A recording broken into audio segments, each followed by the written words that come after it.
C'est l'endroit le plus protégé au monde.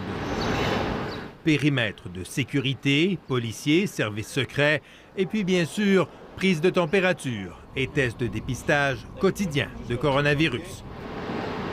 Alors, lorsque l'ennemi public numéro 1 pénètre sans vergogne dans cette forteresse supposée impénétrable, le malaise s'installe.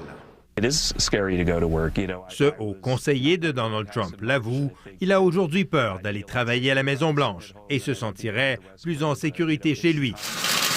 Et ce qui est particulièrement gênant, c'est que c'est au cœur même de la cellule de crise sur la COVID-19 que le coronavirus a frappé. Infectant l'attaché de presse du vice-président Mike Pence, le patron de la cellule de crise. Par précaution, les 3 membres les plus en vue de ce groupe, le Dr Anthony Fauci en tête, se sont tous placés dans une forme d'auto-isolement. Mais le vice-président, lui, continuera de travailler, et sans masque, comme si de rien n'était. Même chose pour Donald Trump, qui a minimisé en conférence de presse l'importance de cette contamination au sein même de la Maison-Blanche. Cela peut arriver, dit-il. Après tout, c'est un ennemi invisible, se disant convaincu que tous ceux affectés vont bien s'en sortir. Le président voulait surtout vanter les récentes avancées en matière de tests de dépistage. 300 000 par jour, assure-t-il, plus que n'importe où ailleurs dans le monde.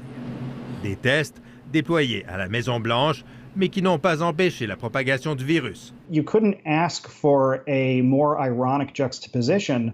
Une contagion à la Maison-Blanche qui est très ironique, selon ce professeur, alors que Donald Trump s'évertue à convaincre les Américains que tout est normal, qu'il est temps de retourner au travail.